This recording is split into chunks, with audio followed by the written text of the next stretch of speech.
Beware, you're in for a scare.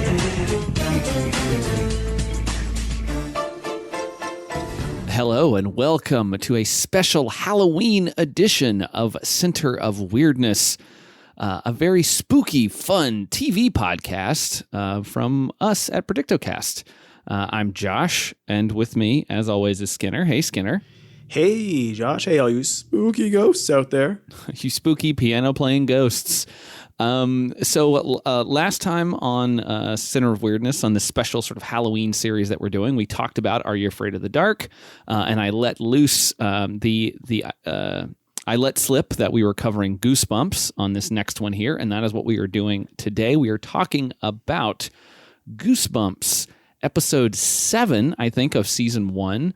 Piano Lessons Can Be Murder. And there's a couple of specific reasons we chose this one. Maybe not the most indicative of what Goosebumps could be. Obviously, we're not hitting any of the big ones, so we're not doing any of the Night of the Living Dummies, or we're not doing any of like the Monster Blood or Haunted Masks. But this one has a connection to me personally, and also a connection to our Are You Afraid of the Dark episode, in that it features Canadian character actor Aaron Tager, who was in the Are You Afraid of the Dark episode as Dr. Vink with a v. And in this episode, he's playing Dr. Shriek. Not that similar of a name. No, not terribly similar. Very close to Dr. Shrek, though. Dr. Shrek, yes, very close. No donkeys that I saw, but I guess Mr. Toggle could be like his donkey. He could be. I mean, they definitely want people to stay out of their swamp. Yeah. Does Shrek have a ghost mother? Do we ever get into that? Oh, does he? Is there a Shrek parents? There has to be at some point, right? There probably is. I'm sure that there is at some point. Yeah, or just like his dad fucking jerked off into the swamp, and he and that's where he came from. He came from that, yes. Yeah, that's pretty much probably what it was. But to a nice pop song while he was doing it. But yeah, so we picked it for that, I think, because one, we have that connection, and then we have a personal connection to me, which I'll get into as we get closer to that part of the episode. First off, I guess, what did you think of this? Have you ever seen one of the Goosebumps TV series before? I don't think I've seen a full episode. I've seen bits and pieces of it, like Are You Afraid of the Dark? But I don't think I've ever sat down and watched an entire full 20 minutes of this thing before. Yeah. A lot of ideas in this. Like you have an episode where you're like, oh, let's have a ghost. Let's have the ghost have no hands. Let's also have a robot. Let's also have a mad scientist who's a janitor. Let's have it all tied together. Yeah. Let's have all of this stuff in here. I will say that, and I think I did say this in the Are You Afraid of the Dark episode, the Are You Afraid of the Darks had better filmmaking, I'll say, overall. Yeah, there's not a lot of style or panache to any of the set pieces, sets, special effects, cinematography, special effects, anything. It's just like a 1992 haircut, and yeah, that's pretty much it. And a Santa Claus beard. That's what they had for this. Yeah, for sure. We should talk about the opening credits of Goosebumps. We spent a little bit of time on the Are You Afraid of the Dark credits in the last one, which you insisted was not scary, and I said, yes, it is. But this one, less scary, I will say. Seems longer. It is longer. I thought that was going to be because this episode doesn't have a lot of content, but it actually kind of does. Yeah, no, it has a ton. I was always perplexed by the opening credits of Goosebumps, because we see the guy in the hat who is clearly supposed to be R.L. Stine, or else has stolen his briefcase that is emblazoned with the name R.L. Stine. L.R. Stine, his mortal enemy. And the briefcase pops open and a bunch of papers go flying, which he doesn't seem too concerned about. And one of the pages turns into the Goosebumps G, which then floats through the town and changes a couple things, but not really that much. It makes a woman on a billboard look more haggard. Like, you're just tired. I don't understand that part. Like, it's a weird transition of the woman being sort of glamorous that you would expect on a billboard, and then her hair being very flat and her expression being like very disgusted, like she smelled something bad. So I'm wondering, is like the G like a giant fart cloud that is permeating the billboard? It's just, it at least smells like sulfur. Yes. The best part of the credits, though, are when the G flies over the dog who gets yellow eyes, and there is a dog bark on the soundtrack. The yellow-eyed dog is iconic, I assume. All you kids must love it. It is iconic. I think it's the dog coupled with the roo, roo, roo, roo, roo on the soundtrack that definitely makes it iconic. And we go up to a house and we see a bunch of shots from other episodes, and we get a creepy voice that says, "Viewer beware, you're in for a scare," which was the tagline of the books. "Reader beware, you're in for a scare." So I'm glad they carried that over. I seem to remember there being some episodes of the show that opened with R.L. Stine, like doing kind of a Welcome to Goosebumps kind of thing, kind of like how Todd McFarlane did those openings of the Spawn cartoon. I'm glad you went straight to instead of like Alfred Hitchcock or anyone else, you went straight to McFarlane. And well, they're both scary. They're both scary. I think like.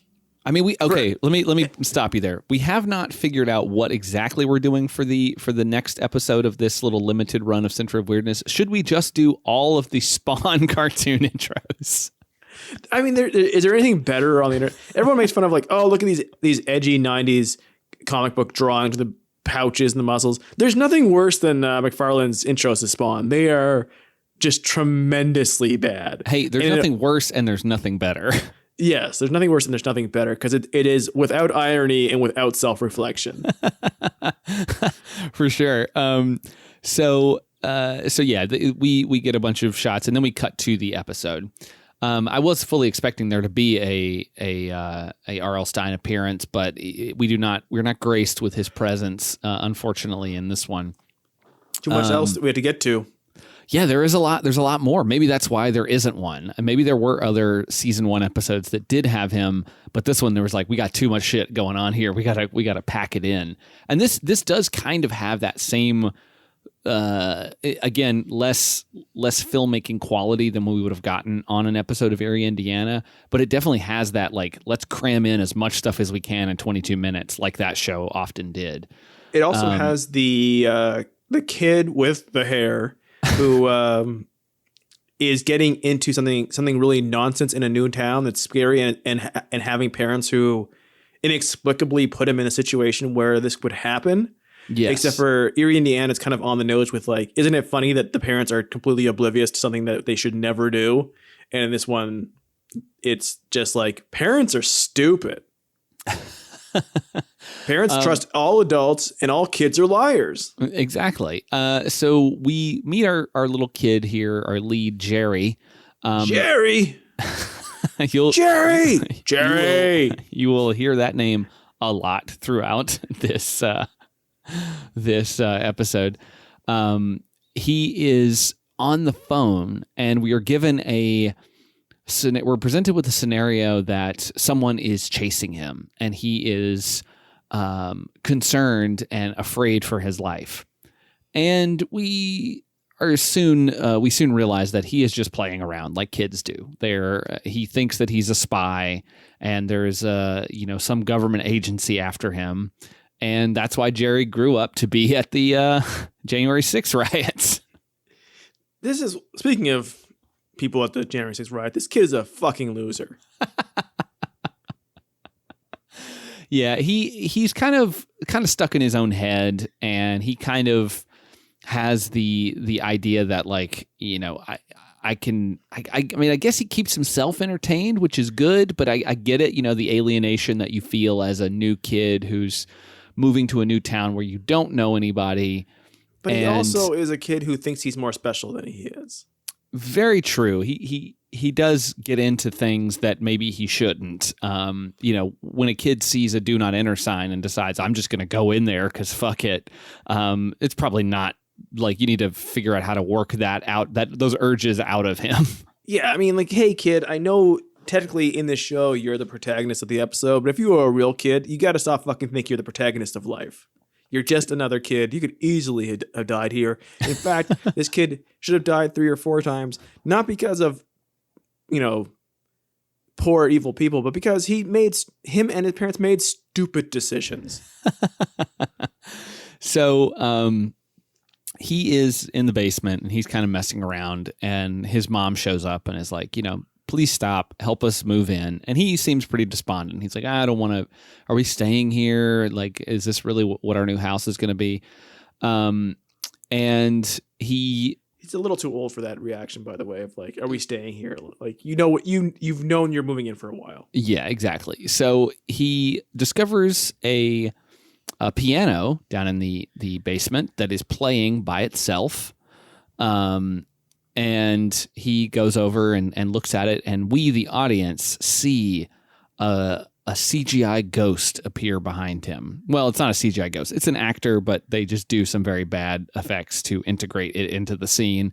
This is what I mostly remember about Goosebumps as a series as a whole, that they did very, very bad special effects.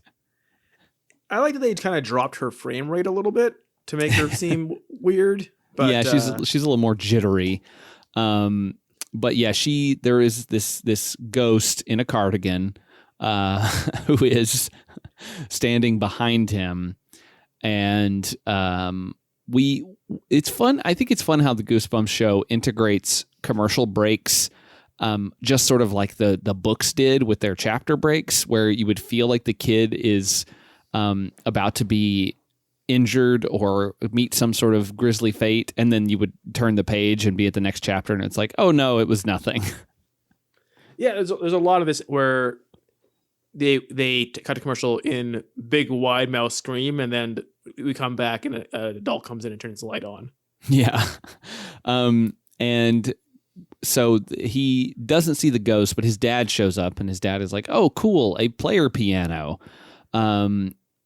Because he tells him that it was playing by itself, and his dad's like, hey, maybe we should restore it. We can make this a project for us. And the kid, Jerry, has the great reaction of, no thanks, I have a life. And it's like, clearly you don't. Clearly you just don't like your dad, but also your dad clearly doesn't like you. Yes, because then we hear dad basically talking to mom about how much he dislikes his nerd son. This, to me, was a little bit... There's ghosts in this room. This, to me, was a little bit of, like, an allegory for... Especially in the 90s, for a dad coming to grips with his son being homosexual. Yeah, I could see that, or just doesn't understand, doesn't like what he does, wishes his son was more into what he did. The kid not really fitting in. They're not having that connection. And the dad, instead of taking like a broader approach of like, this is a hard situation for a child, I should have patience. My kid has different interests than me, different things. Just goes, you know what? This kid is fucking wrong. We need to take him to conversion therapy immediately. Yeah, I mean they do go to the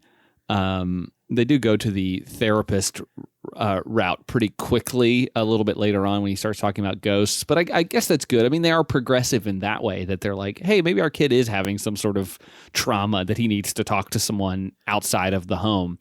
But I thought it was also funny that it does kind of read like the, I just want my kid to play sports kind of thing. It does. If you take away... Because that is kind of what the ending of the episode is like, oh, I'm not playing, I broke up with piano. Now baseball is my best friend. Now baseball is my hands are now busy with something else. But like, take away the supernatural of this. If you have this episode where the kid didn't actually see a ghost, the kid didn't actually fight a robot, this all wouldn't have happened, because in real life, the kid would have been making it up in some way, right? The parents would have been right about that.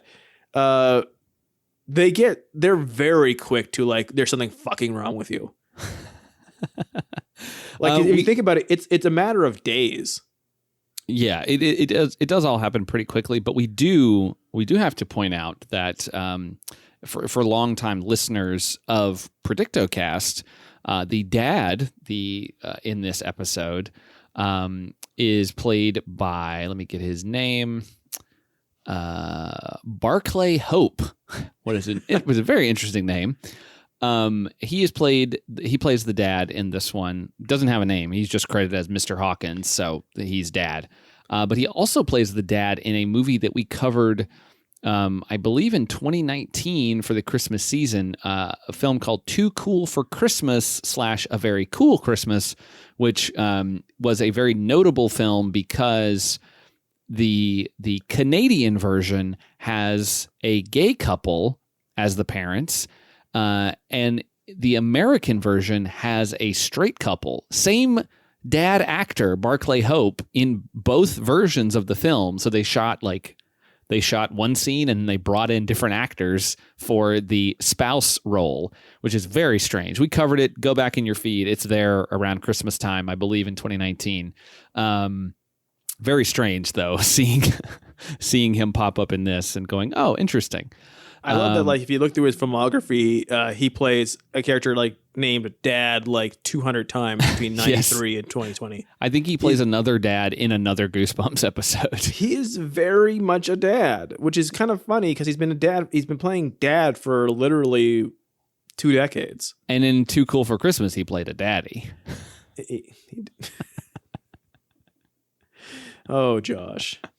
Hey, Horror Connection. He was in the Friday the 13th TV series. Awesome. Everyone loves that.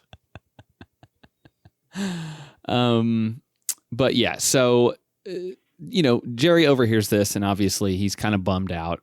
He meets another kid in the neighborhood, like when he's throwing baseballs around, which is weird that he doesn't seem interested in baseball. Like, I don't get, like, I understand that they had to introduce this kid, this other girl that he's friends with, Kim, who is not important to the plot at all.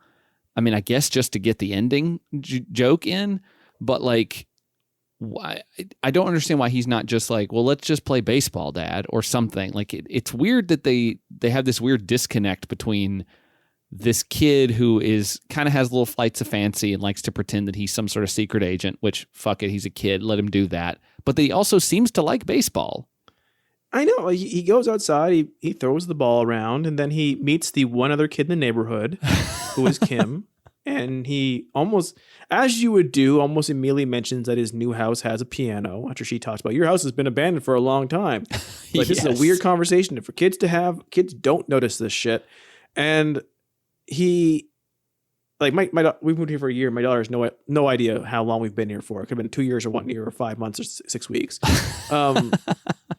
But, and then he's like, oh, you have a piano? And she's like, yeah, pianos are cool. And she's like, that's what my life is going to be, because he is so fucking horny for this girl who he just met. But yeah, like, if you want to make him not be the baseball kid because his father thinks he's too weird and in his own head, have him be outside playing fucking Tetris on his Game Boy. Yeah, like that could be the thing. It's like, or maybe she comes up and says like, oh, hey, want to throw the ball around or something? Like, I see you moved into the house in the neighborhood that everyone thinks is haunted. Like, which is funny because it's not a spooky house. It's a regular house. No, it's totally regular. And I don't understand, when we get to the end, I don't understand why the ghost is in that house.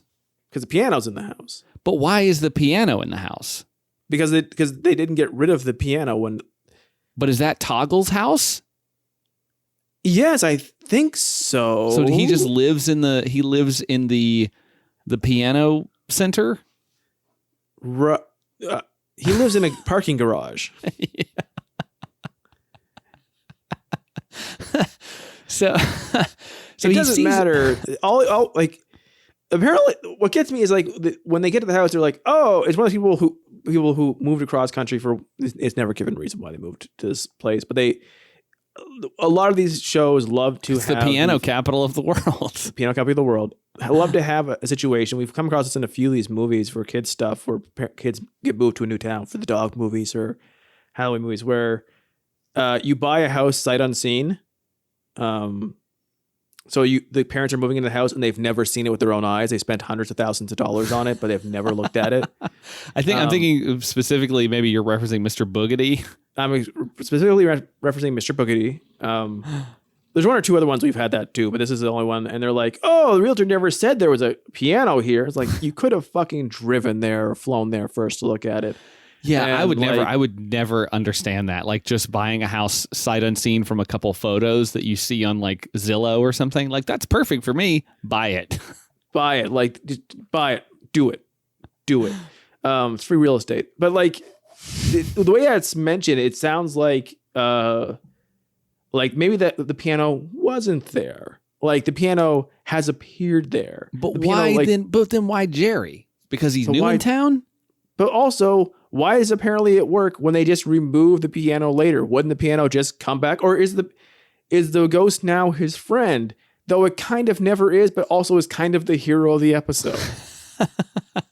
Again, lots of things in this episode, maybe not completely thought out. But again, it's a 22-minute kid show, so we are obviously nitpicking for the fun of the podcast, but it is fun to kind of break these things down and think about how they would make sense if this was real or a little more thought out.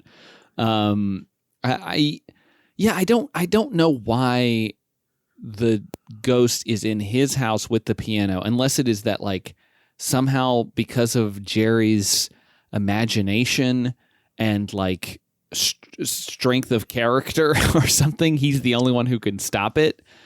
But he's the only one he's the only one who can bring it to life. Yeah, maybe. I mean, all right. Well, let's go through it. I want to mention. So they're going to go to this crazy piano lesson place now, where the whole story actually begins. The story's not actually about the ghost. There's a ghost in the movie show, but it is not the main antagonist nor the main protagonist. There's no reason why his parents would pick the one piano place that would have a connection with this ghost. Yeah, it's very strange. Like, and it's also weird that he sees an ad in the paper for piano lessons, and suddenly this is something that he wants to do. He wants to do every day. Even though he was scared of the piano because it was playing by itself when he first saw it, and even after he agrees to go and says that he wants to do this, and Dad is happy because he's like, "Oh, cool, you have something that you're interested in." And then the night before he goes to his piano lesson, he sees the ghost again playing the piano, and it tells him to stay away. And he doesn't quite put it together that it's telling him to stay away from the piano center. But then, if that's the case, why is this place advertising? Like, how many people have they killed in this town? From the basement, it would seem at least 15 kids are dead. Yes. And so 15 kids have disappeared, all seemingly students of this piano center. Before the internet, man, there was no tracking anything. Dead kids. I mean, maybe they get them from various towns around the area and they bring them in. Maybe it's like a tri-state area thing. It's like right in the corner of one of the states. Yes, it's this piano school is located right at the corner of the tri-state area. It's just it's outside of the law. Maybe it's in DC where nothing counts. You have to cross a bridge to get to an island that happens to be in international waters based on some weird redistricting that was done. Like, if you go to a piano lesson, which usually takes place in a school or somebody's house, yeah, and instead you go to a place that looks like a security prison, and there is a robot security system there, and it's a giant building that is completely empty except for this one eccentric man. It's just an old factory building that's out in the middle of nowhere. Like when they get there, you can see the city like across the water way in the background. So you wouldn't like, I know there's this idea in these shows that always are like, oh, parents just trust other adults explicitly. So in reality, parents don't.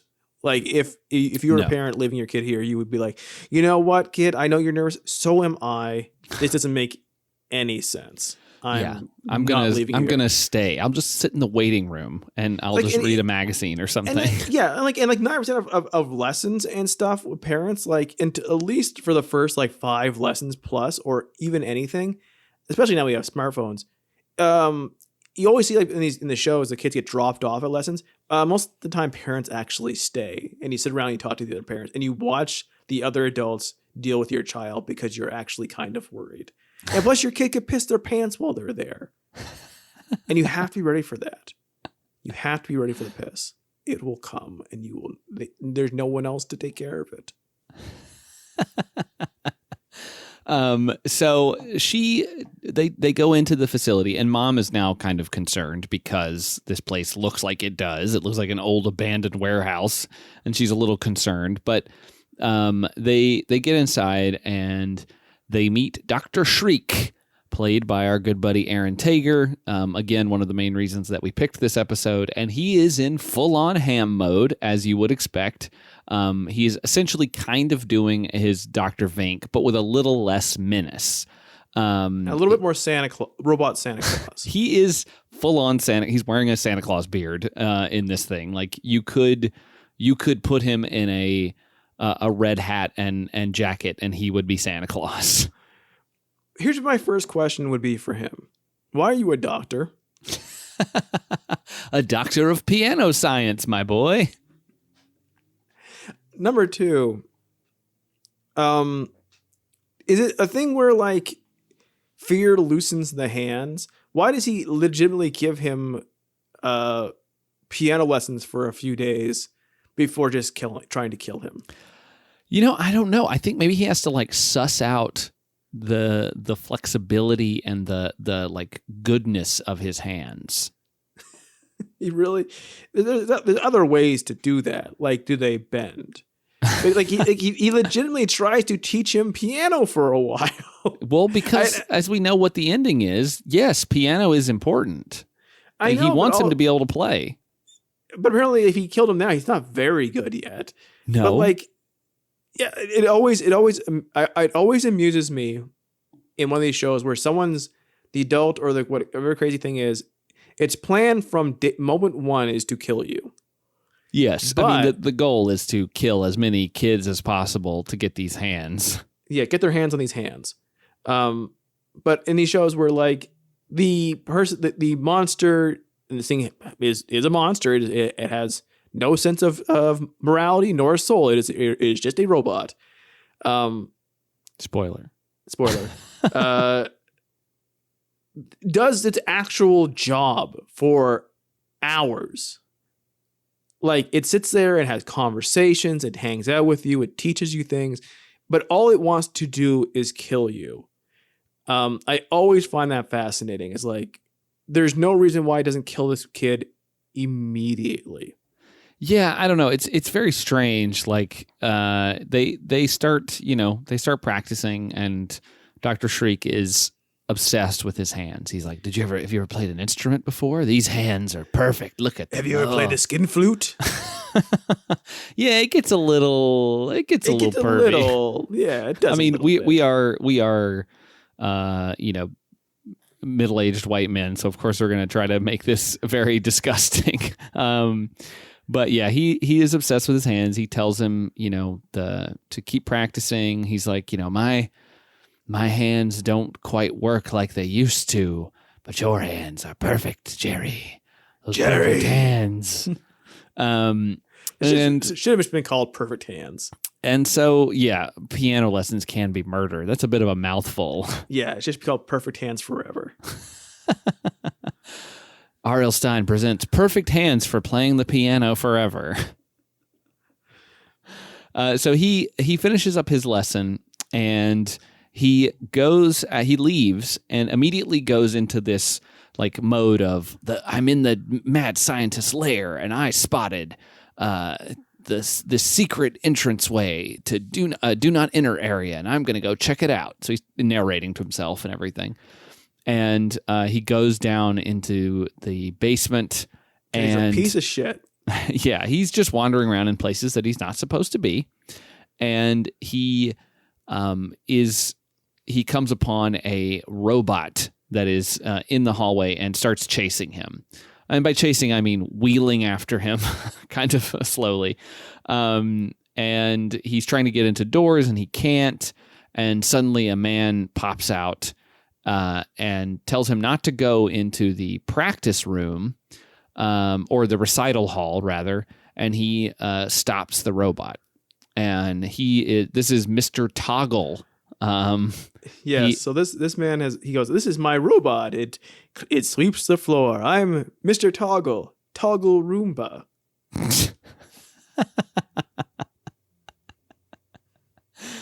Mr. Toggle is here. He is the electronics genius that works here. Why does it? I mean, it becomes clear later why he works here, but yeah, but also like, if you were a kid, why does this piano lesson place have do not enters, secret rooms, and electronics expert with robots? Like at that point, it's like, Mom, we're never coming back here. Yeah, it's a little strange. He sees his robot and he has this terrifying experience, and like every floppy haired kid in these shows immediately gets over it. He gets over a lot of things. Jerry is like unflappable when it comes to some of the things that he experiences in this episode. He knows the dead can come back to life, and yet he still just goes about his fucking day. Yeah, like the very fabric of reality has been shredded in his world, and yet he's just fucking tossing a ball. God damn it. He is, he's escorted out of the building by Mr. Toggle, who seems very nice, to him at least. And that night, he's practicing on the piano and suddenly is possessed by something. And it turns out it's the ghost who has possessed him, and it's playing in his, using his body. And then it kind of steps out of him, and then Jerry wakes up, and he's like, "Oh, it was all a dream." A Super Nintendo commercial from 1992 at that point with his. Oh, yes, you're right. He's sitting there on the piano and his hair is being blown back like, "You're experiencing the next generation in super graphics." If you've never played Star Fox like this before. With your perfect hands. Look at your hands. Sega CD is here. The Saturn is here. Play Nights into Dreams. Go through hoops. Man, I was so obsessed with like trying to get that game. Like I remember trying to win. It was either a Nickelodeon or a Cartoon Network contest where you could win a Sega Saturn and get that Knights game. I was like, oh my God, I want to play this so bad because it like looked like weirdly amazing to me. And then I've just never played it. And I heard it was so. I think I played it like it was like $1 one time in a retro thing. And I'm like, oh, okay. No, this makes no sense. Growing up in Nova Scotia, like I eventually had a Sega Genesis, like when I was on Burger thing. You never fucking saw Sega stuff anywhere. Like the Sears had it set up for the Genesis as I was playing columns, but like you didn't see Game Gear fucking anywhere. None of the rental places had Genesis shit. You couldn't get Genesis just anywhere. No one had a Sega CD. No one had a Saturn. There was one at the shitty mall when I was young, the one that had a pharmacy and a Kmart. There was this little mom and pop rental place, and they had Master System games. And it was the only place only reason you would ever know the Master System existed. These white boxes with black checkers on it, and the shittiest box art ever. And you're like, man, so glad I got into Nintendo Entertainment System. I was a Sega kid. I was able to rent lots of Sega games. It's an American thing, which is not. It was just not in East Coast Canada. Like everyone like you would read in magazines like more kids in America had Saturn, Sega, Genesis. It was 50-50. It was all these things like Sega's going around proving the kids love Sonic. No one fucking had a fucking Sega, and it was like nobody. It was not even a battle. Like that was just nothing. You couldn't buy it anywhere. It was very sad for you. Oh, we just never had blast processing. It's just so sad for us. Ah, man, I love my Sega. He's gone home. He's woken up from the Sega CD ghost in his basement. Yeah, and he goes downstairs and he sees the ghost playing again, and this time it gives him a very specific warning to stay away from the Shriek School. So now the ghost is like warning him, hey, this is a bad place. Don't go here.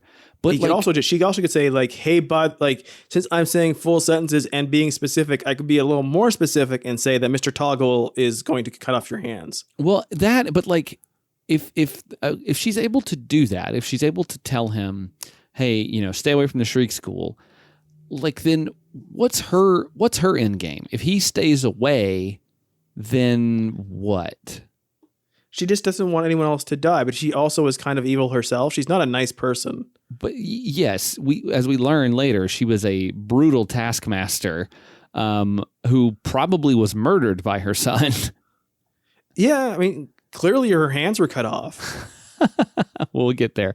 So his parents, of course, don't believe him about the ghost, and they are kind of, concerned maybe he should see a psychiatrist or someone to talk to. They don't want him to quit lessons. They want him to give up. Yeah, they're like, we don't want to force you, but also you need to do one more lesson. Which he's had 2 lessons at this point. Yeah, I mean that's probably pretty accurate for most kids in piano lessons, though. This is like his second lesson, so he's like had all this stuff happen within the first lesson. But he goes back, obviously, and he keeps practicing. And he's kind of having some trouble here, and Dr. Shriek is like, keep your hands curled. Do this. Just keep them wrapped. Just like you're holding a broom handle. Just wrap your hands. If you really wanted to connect with this kid, he'd be like, imagine you're holding a nunchuck like Michelangelo. Yeah. A bow staff like that purple one, Don. My neighbor's ghost car is going off. It's warning me. My hands and podcasting. Stay away from the car dealership. Away, it's haunted with robots. And so he continues to tell Jerry that he must take care of his hands, and he also kind of has a bit of a fall here. He falls down, and as he falls down, you can hear some gears whirring and turning.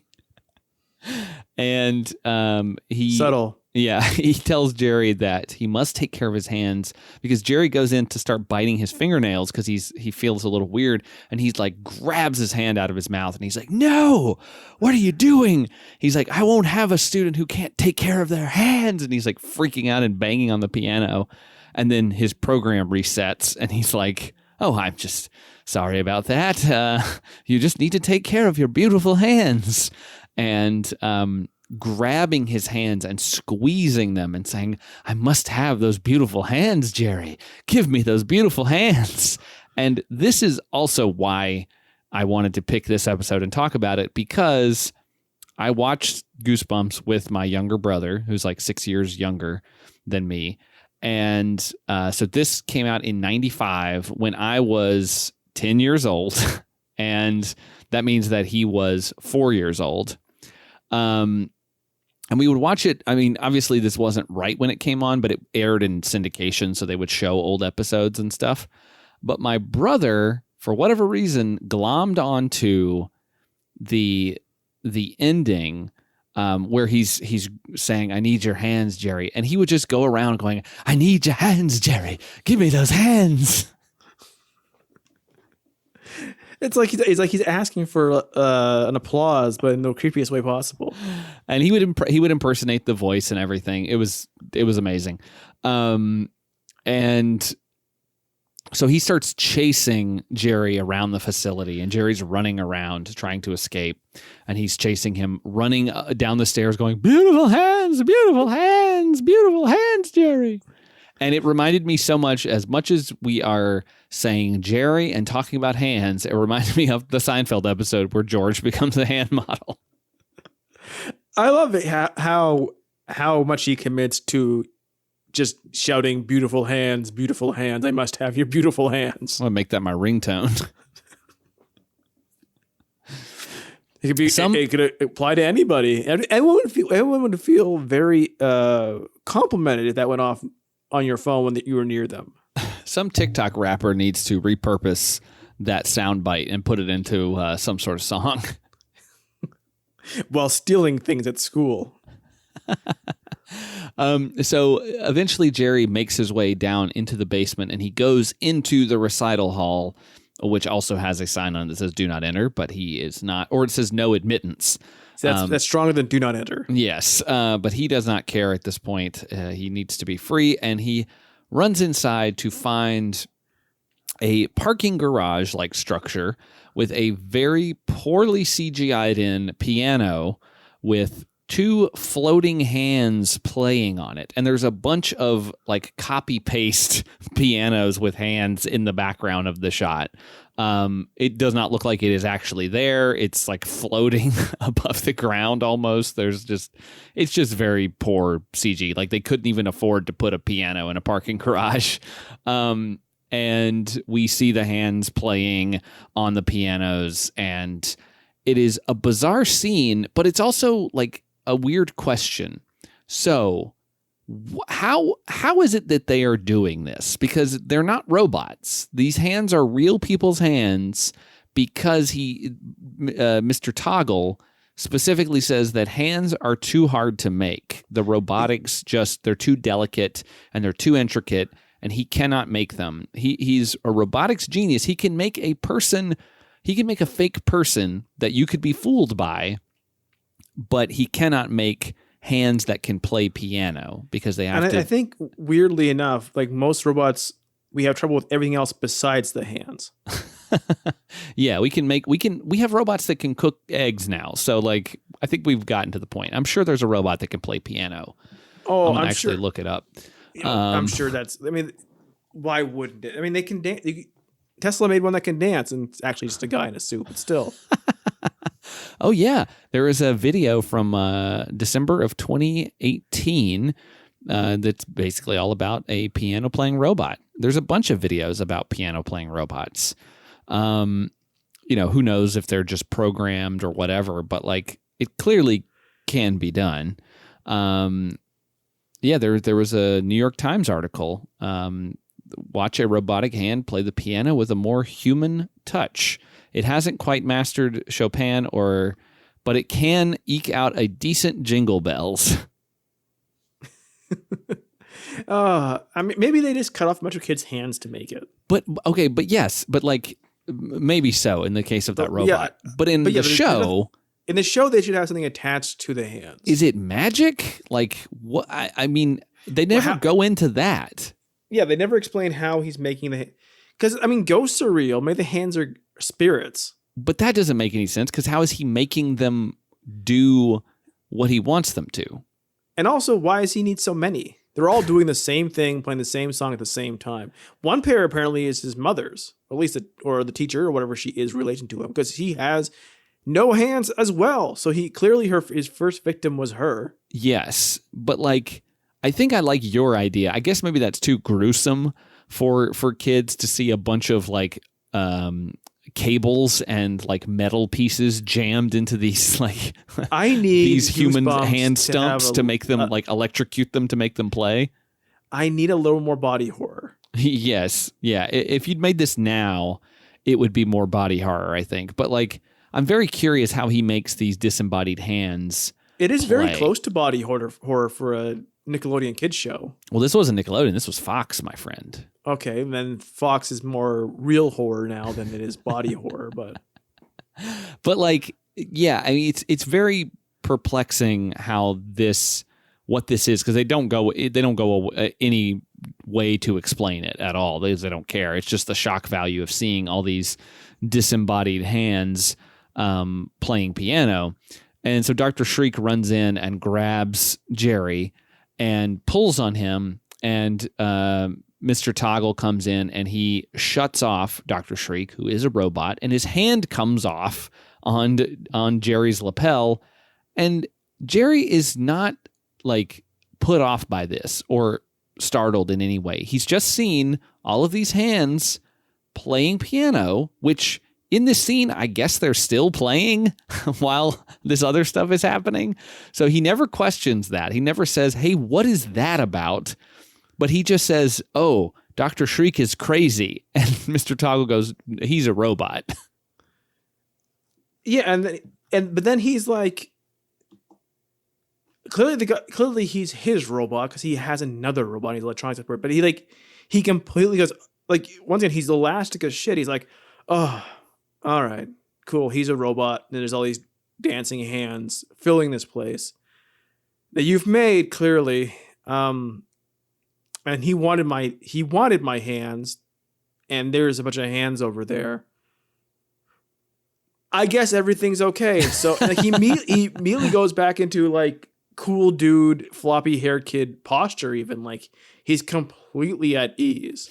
Yeah, and it isn't until Mr. Toggle goes, are you okay, Jerry? How about those hands? Are those hands okay? Let me see them hands. Let me see them digits. And he grabs his arm and tries to hold him. And he's like, I need those hands. The hands are too hard to make as a robot, and they make beautiful music. And it's like, well, I've had 2 lessons, so I'm not that good yet. Please leave me alone. And the ghost pops out of Jerry. Like I guess it jumped inside his body before he came to his lesson. Yeah, it took a ride with him, I guess, because that's how it like. Otherwise, it's attached to the piano. Like, there's no rules to the ghost, but like it at least walked across town now. Yeah, it could have done something a little sooner, honestly, if you'd asked me. Like, once again, it could have been more specific with its warnings. Yeah, I mean, it could have done, like, how many kids did it let die? Because up until this point, like, it seemed okay with it. It kind of also, once again, the ghost is also kind of a jerk. It's not a ghost like that turns out that he's misjudged her and she's kind. She's not. No, she's evil. Like, she's mean too. But like, she starts berating Toggle and saying, like, you know, you're a lazy boy. You're a lazy boy. You never practiced. You could be as good as all these other hands over here if you had practiced more. And he's like, I tried. I couldn't do it. And this is what makes me think it's his mother. He never says mother, but it certainly seems like she's his mother. Yes. She's a smother mother for sure. And so, like, she starts berating him and yelling at him. He's freaking out. And that allows Jerry to escape. And he gets outside just as his parents pull up, and he jumps in the car, and there's all this crazy stuff happening, and like papers are being blown out of the building. And then their car starts rocking, and the ghost woman flies out at the camera and like shrieks at Mother, who freaks out. This? I don't know. It's like if she had said stay away, that would be something. But like, yeah, or like she just saved him. She should come out and say like, and never bring him back. Instead, she just like goes out there to make sure that mom has bladder problems for the rest of her life. Yeah, and now mom and dad are terrified completely. And I mean, they're old enough to understand. Like, here's the thing: like, the next scene, they've just gotten rid of the piano, so the house, aka, isn't haunted anymore. And they haven't moved from this town where there is a ghost and there is a murderous robot maker. And once again, he's completely elastic. He's like, I guess the problem's been solved. The parents should be like, everything I knew about life, and I have a better idea of what this means, is now shattered. So many horrors that I thought were impossible are possible. Yeah. Everything that I understood to be reality is no more. Like, anyone who's dead could come back. Anyone that's wronged me, anything like the past horrors could be brought to life at any moment, anywhere I go. anything I believe to be solid could actually be a pitfall to my death. But we got rid of this piano, so we're not fucking moving. Well, I think maybe now that we're kind of talking it out, I think maybe this is not Mr. Toggle's mother. I think maybe it's just his piano teacher who was very cruel, and that's why. And then she died in the house. I guess he cut her hands off because she has stumps. She chases after him with stumps. Yes, and maybe that was her house that they moved into, and that's why the piano's there, and it's just stayed there. If she didn't want him to kill people, which apparently she doesn't, or she's scared of this towhead little boy, and she can take over bodies, why don't you just take over his body and point Mike and walk out a fucking window? Yeah, I don't know. I mean, they did, again, lots of ideas, but not really followed through on. Like, why did he create a robot piano teacher instead of just doing it himself? Because he can't play piano. He's not a doctor. The robot is a doctor, though. The robot's a doctor, that's why. Dr. Shrek. Why did he name the robot? But anyway, so we see Jerry and Kim at the end there, and they are talking, and he says, yeah, the piano's gone. My parents are a little freaked out, but whatever, it's fine. Who cares? And she throws the ball, and he catches it, and this leads to her saying, hey, nice hands, Jerry. Then she should have turned and had glowing robot eyes or something and tried to cut his hands off. Everyone's after his hands. And they should have revealed that the entire town was a robot town. They should make this episode into a spin-off show just called Everyone's After His Hands. This is like a little mini Westworld. Yes. Piano World. And so we cut back to as we end the episode, we cut back to the warehouse, and we see in the basement, in the parking garage that is the recital hall, we see Mr. Toggle playing the piano, crying, while the ghost walks around and says, you're going to keep playing for eternity. Or he's like, how long do I have to play? And she's like, for eternity. And that's it. I guess this guy's just going to play until he dies. Why can't he just walk away? Impossible, I guess. I mean, maybe her ghost powers are keeping him there. Forever. I guess. I mean, it's, again, you can't think about any of it too closely or it all falls apart. Which I'm sure is, it doesn't have to hold together. It's supposed to be a piece where kids go, oh. Yes. Yeah, exactly. But also, why would you blow your load of a robot, a ghost piano teacher episode also be a robot trying to steal your hands episode? Yeah, I don't know, man. They cram in a ton of stuff. And I can't be too mad at it. I was afraid, were we not picking the right one to cover for this little special Center of Weirdness installment? Like, we should have picked a different one, or one that's a little more iconic. But I kind of dug it because it's just so wild. There's just so much shit happening in it that I'm like, all right, this is fun. And you have that over the top performance from Aaron Tager, which he's always going to deliver. Like, he's always going to give you something that is just way over the top, that is going to entertain. If this had been a Eerie Indian episode. Oh yeah. It could have been. It could have been. I think maybe the baby would have been in piano lessons. Oh, I like that. Because Marshall would never be talked into doing it, even for a girl. Yeah, no. And then the baby would have complained about it, and Marshall would have looked in on it and found the basement while he was in the lessons. Also, there would have been other kids in the lessons as well who we met for the first time, and one of them would almost certainly have died. Yeah, absolutely. Like, I that would totally have happened. But yeah, it was fun. I'm glad that we picked this one. I'm glad that I have those fond memories, and they absolutely holds up in my in my head. As beautiful as a beautiful pair of hands. Absolutely. And we saw the world's first Roomba. That's always pretty fun. Yeah, I mean they obviously perfected the design as they got along. Yeah, and I can believe that the first Roomba was invented by a lazy boy. Why does the ghost have that accent?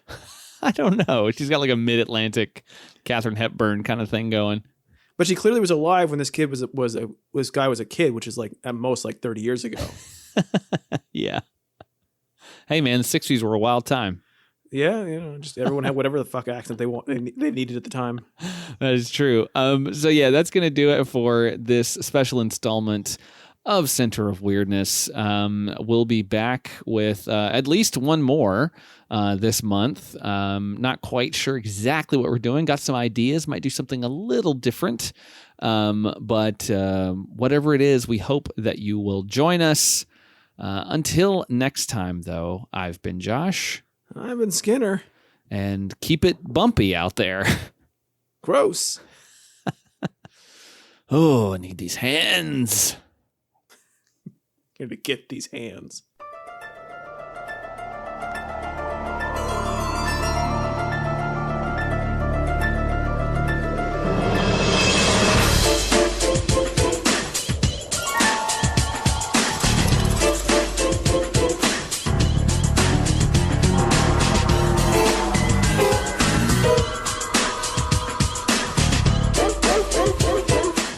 If you like the show, subscribe, rate, and review us over at Apple Podcasts. We're on Twitter and Instagram at predictocast, and you can find our entire back catalog at predictocast.com. As always, thanks for listening.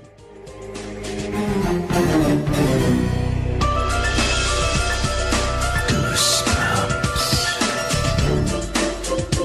Viewer beware, you're in for a scare.